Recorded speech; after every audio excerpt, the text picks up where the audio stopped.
Let's talk about flipping versus renting. And if you're trying to become a real estate investor to build wealth, which one should you choose and why? What's up, you guys? My name is Gabby and I'm the Real Estate Bae, and I help new and first time investors find and fund profitable real estate. And we have done this since 2021. So we're coming up on our 5th year of helping investors. We've helped new investors close about 400 to 500 rental properties locally in the St. Louis market. And so we know a thing or two about that person that wants to flip and that person who wants to hold. So let's talk about the differences, and then you let me know in the comments which one is more attractive to you and makes more sense for the season that you're in. So let's jump right into it.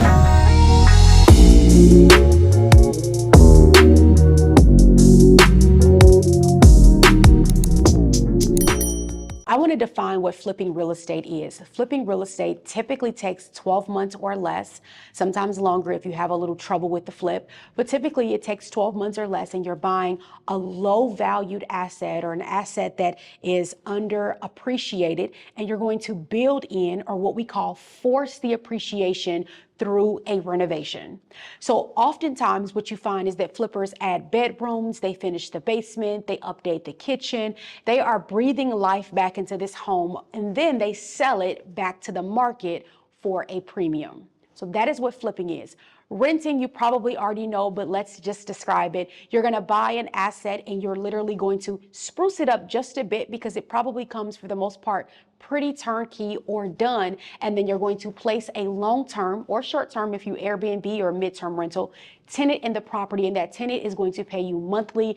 In the perfect world, you're paid monthly forever. So the difference on the two that a lot of people don't talk about is one of the things that I want to bring to the topic, which is capital gains tax.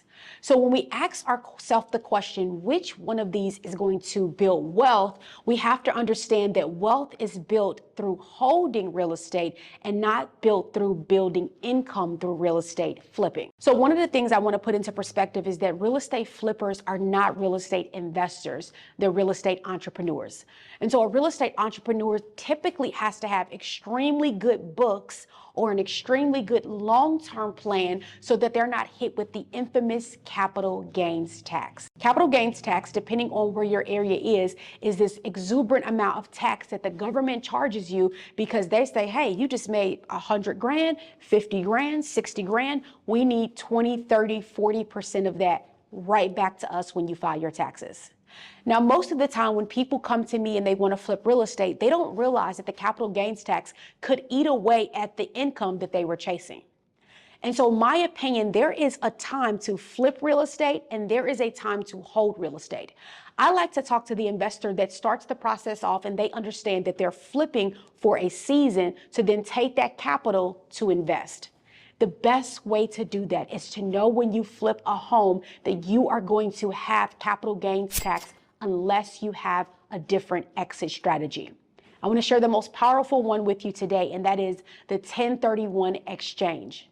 So the 1031 exchange allows you to flip a home, and then it gives you 30, 60, 90 days. Sometimes you can get an extension.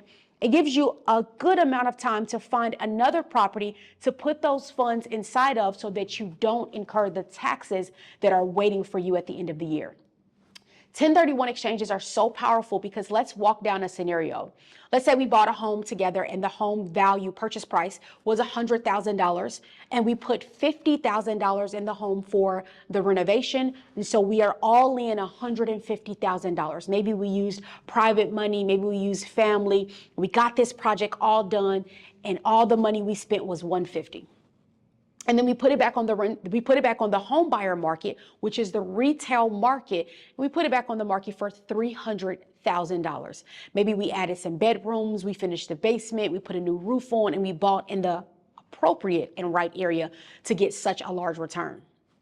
We're now going to, let's just use whole numbers, get a check for $150,000. That's our profit. Of course, we know we still have closing costs, realtor fees, and those types of things, but just let's assume that we get a check for $150,000. In the perfect world, you take that $150,000 and you keep flipping homes until you have so much capital that you can go after wealth, which is buy and hold rentals. That is the piece that most flippers miss. They continue to chase the next bag and they don't understand that they're working their way into a full-time job. Now, if you want to flip real estate full time, I think you should flip real estate full time. We need more renovated homes and elevated real estate in 2025.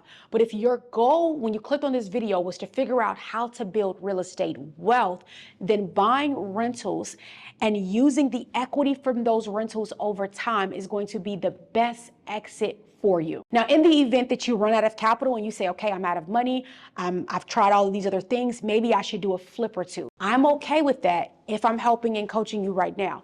I just want to make sure that if you decide to do that, you understand. Don't get distracted by the shiny object syndrome or the woman in the red dress and you're like, when's the next one? Where's the next one? When you flip, you use the 1031 exit strategy to continue to buy rental assets. So we flipped that home for $150,000 profit, and we sent that 150 to go buy us 2, 3, 4, 5, maybe 8, depending on the market, and we split that money up, rental properties. So now that one flip produced 3 to 8 rental properties.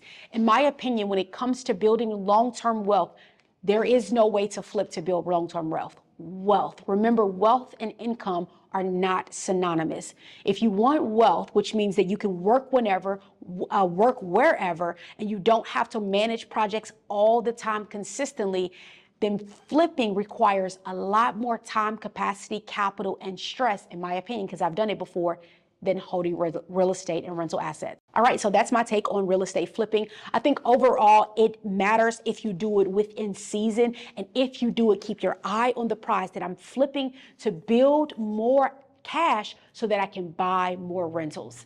I hope this was helpful. If you have any questions for me, drop a comment below and I'll respond back. If you have any ideas on videos that you want to see from us, let us know below, and we'll see you all next week and talk soon.